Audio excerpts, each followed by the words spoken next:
अजीज़ तलबा, मेरा आज का लेक्चर असनाफ़ नसर पर मबनी है। हम नसर की मुख्तलिफ असनाफ़ पर बात करेंगे, लेकिन पहले नसर के मायने। नसर उर्दू में ख़ास अहमियत की हामिल अदबी सिन्फ़ है। ये एक ऐसी इस्तिलाह है जिसमें मुसन्निफ़ या अदीब बग़ैर किसी मौज़ू सनद के अपने ख़यालात का इज़हार करता है। अब उर्दू अदब की बात की जाए तो उसकी बुनियाद देखेंगे कि दो असनाफ़ हैं, जिनमें शायरी भी है और नसर भी है।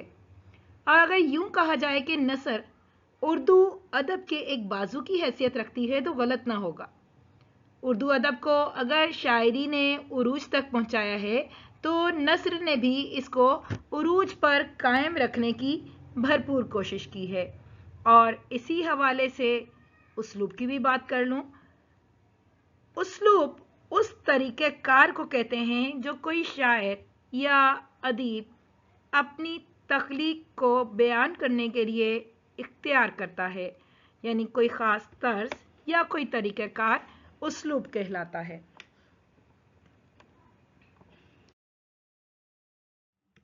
और अब असनाफ़ नसर।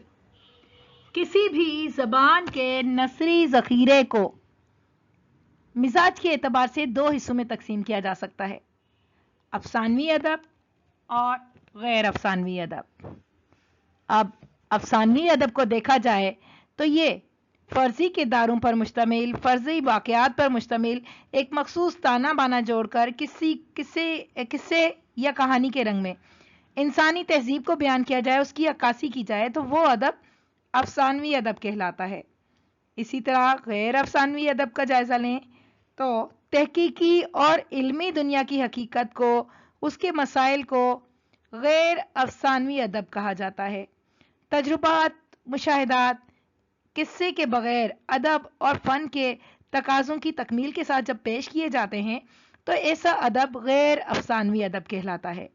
अफ़सानवी अदब में किस्सा बयान किया जाता है, जबकि गैर अफ़सानवी अदब में अदीब ज़िंदगी में दरपेश हकीकी वाक़यात पर अपने एहसासात इख्तियार करदा मख़सूस सिन्फ़ के दायरा कार में पेश करता है।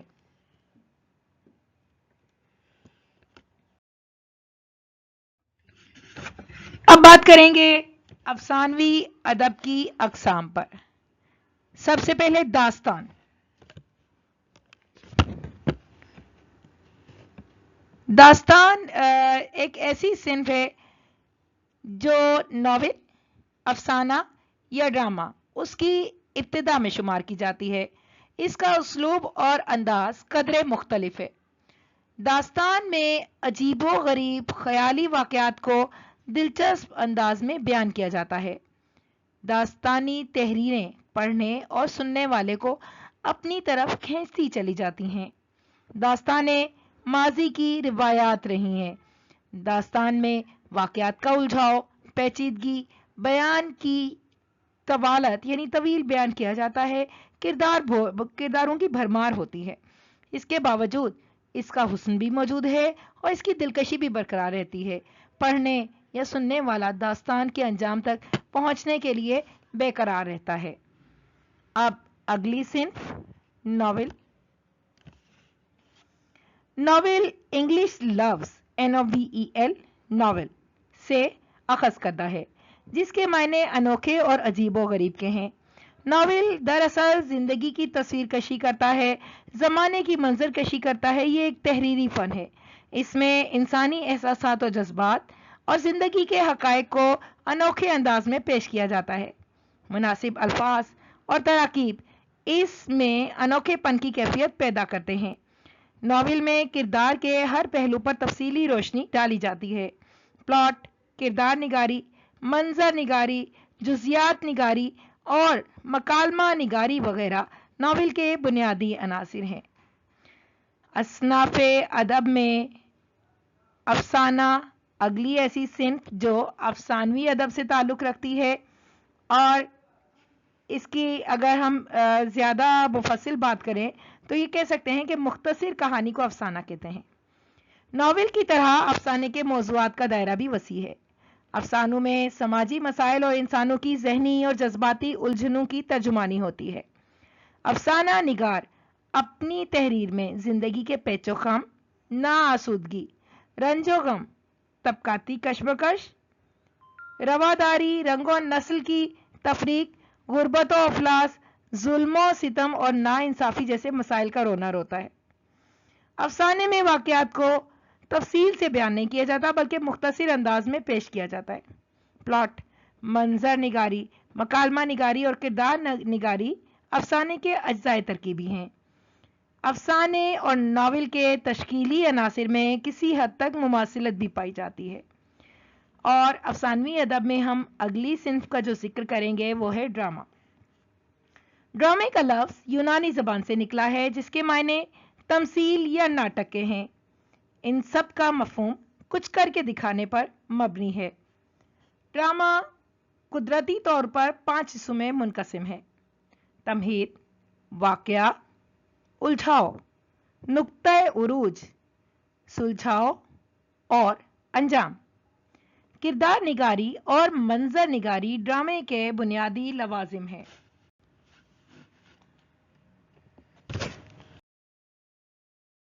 اور اب ہم بات کریں گے غیر افسانوی ادب کی۔ اس کی بہت سی اقسام ہیں۔ پہلے ذکر ہوگا مضمون یا مقالے کا۔ مضمون لکھنا تو ہم سبھی جانتے ہیں، لیکن مضمون کہتے کسے ہیں؟ در حقیقت ادب کی وہ صنف جو سنجیدگی، متانت، علم سے بھرپور، سچائی اور دیانتداری کے دائرے میں لکھی جائے، مضمون کہلاتا ہے۔ مضمون قدرے مختصر ہوتا ہے جبکہ مقالہ تفصیلی ہوتا ہے۔ اس کے علاوہ اس میں کوئی خاص فرق نہیں ہے، دونوں سنجیدہ موضوعات پر مبنی ہوتے ہیں۔ مقالے میں بھی کسی سنجیدہ موضوع پر روشنی ڈالی جاتی ہے۔ اس میں حکمت، فلسفے اور علم و دانش کے مطابق کسی ایک عنوان پر قلمکار مثبت اور عمدہ خیالات کا اظہار کرتا ہے۔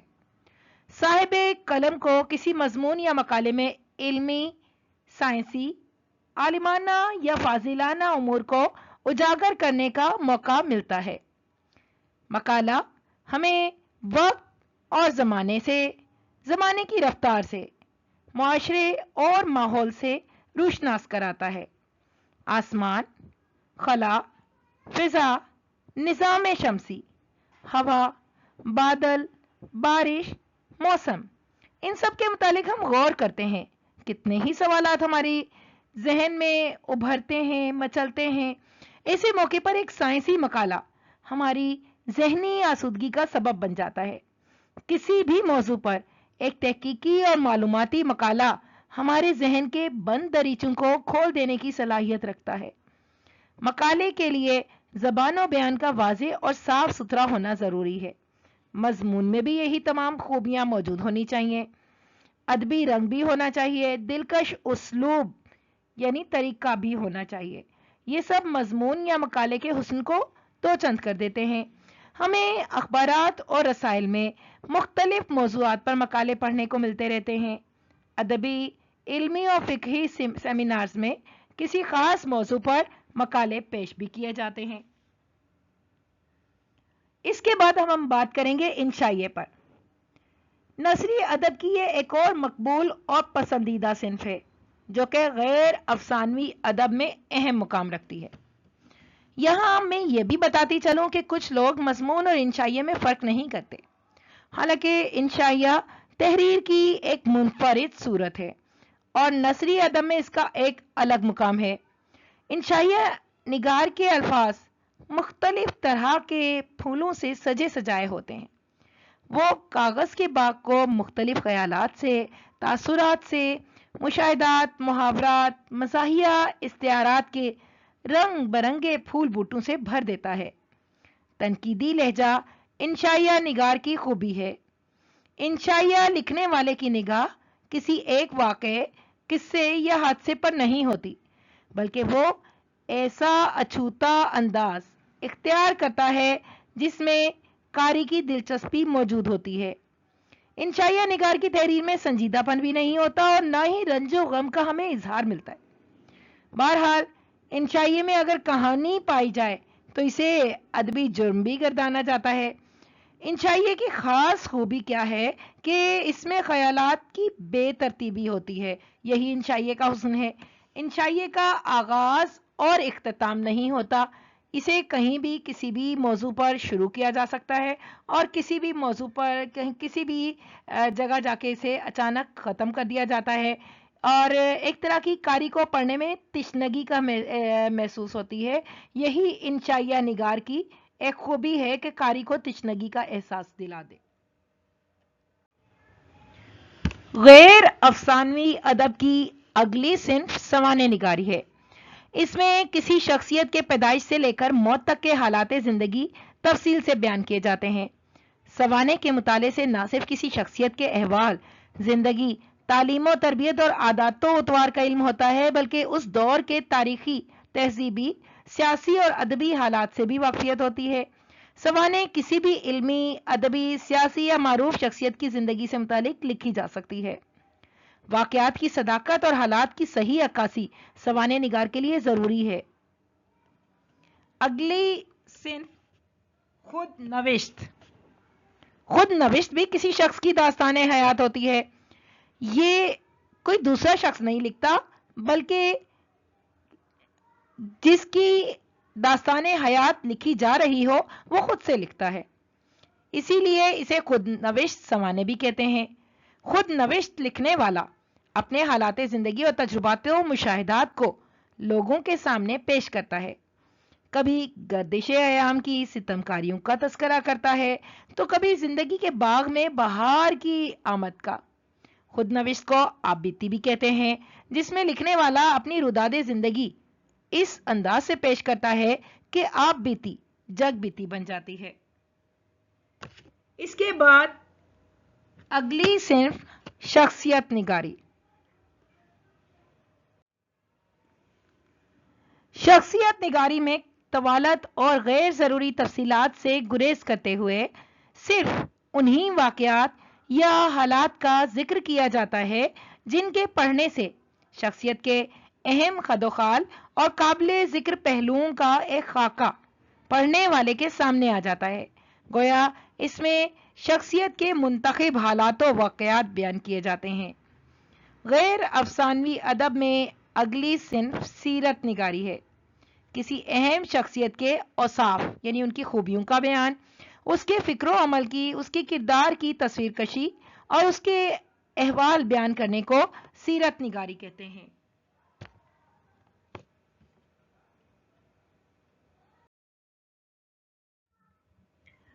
गैर अफसानवी अदब में अगला जो हिस्सा है, जो सिन्फ है, वो सफ़रनामे पर मबनी है। सफ़रनामे में चश्मदीद वाक़यात और सैर व सियाहत की दास्तान कलमबंद की जाती है। किसी भी सफ़रनामे को पढ़कर किसी मुल्क और कौम की खुशहाली, तरक्की, रिवायत, तहजीब व सकाफत और जुग्राफियाई हुदूद का इल्म होता है। सफ़रनामा लिखने वाला वाक़यात और हादसात का खुद शाहिद होता है, दूसरों के सहारे के बगैर अपनी दास्तान सफ़र रकम करता है। अगर वह इसमें किसी दस्तावेज का जिक्र करे या तवील उम्र बुजुर्गों के ताउन से किसी जगह की तारीखी झलकियां पेश करना चाहे तो ये बात भी सफरनामे में शामिल की जा सकती है। अगली सिन्फ खुतूत निगारी है। खुतूत निगारी में दिली एहसासात, ख्यालात, जज्बात, ताल्लुकात, रूहानी कैफियत का इजहार जो है वो खत लिखने वाला मकतूब इले से करता है। खत का उसलूब फासलों को समेट देता है। गोया मकतूब निगार मकतूब इले से बराह रास्त हम कलाम हो जाता है। सदाकत, हकीकत, सादगी और दिलचस्पी खत के बुनियादी अनासिर हैं। अगली सिन्फ गैर अफसानवी अदब में तबसरे निगारी पर मुश्तमिल है। किसी किताब पर तहरीरी शक्ल में मुख्तसर या तवील इजहार राय का नाम तबसरा निगारी है। दूसरे अल्फाज में किसी किताब के मंदरजात, उसकी इल्मी और अदबी नौयत, मयार और उसकी मजमूई कदर कीमत एक मजमून की शक्ल में बयान करना तबसरा निगारी कहलाता है। गैर अफसानवी अदब में अगली सिन्फ तंज़ो मिज़ाह है। मिज़ाह के लफ्ज़ी मायने हैं हंसी मजाक, जबकि तंज के मायने ताना या छेड़छाड़ के हैं। दरअसल तंज मिज़ाह की एक शक्ल है। मिज़ाह में जिंदगी की नाहमवारियों पर हमदर्दाना नज़र डाली जाती है, जबकि तंज में हमदर्दी की बजाय नफरत का जज्बा कारफरमा होता है। उर्दू के मारूफ तंज़ व मिज़ाह निगारों में शफीकुर रहमान, पतरस बुखारी, मिर्ज़ा फ़रतुल्लाह बेग और रशीद अहमद सिद्दीकी का नाम नुमाया है। इसके अलावा भी बहुत से नसरनिगार तंज़ व मिज़ाह के ज़ुमरे में काबिल कदर खिदमत अंजाम दे रहे हैं। अज़ीज़ तलबा, उर्दू अदब में असनाफ़े नसर के हवाले से ये मुख्तसर सा तारुफ था, जिस पर मैं अपने वीडियो का इख्तिताम करना चाहूँगी। ये वीडियो अगर आपको पसंद आए तो लाइक कीजिए, कमेंट कीजिए, चैनल को सब्सक्राइब कीजिए। अल्लाह हाफिज़।